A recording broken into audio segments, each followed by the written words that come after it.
My Wi-Fi is connected, but the Wi-Fi network is not working. Let's solve this problem step by step.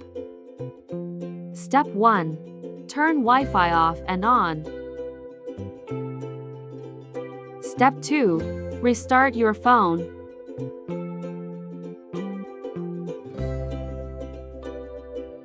Step 3. Restart your Wi-Fi router.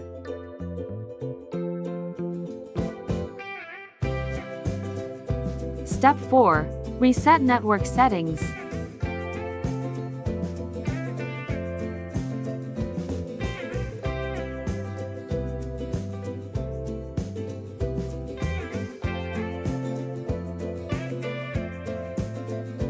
Reconnect to the Wi-Fi network.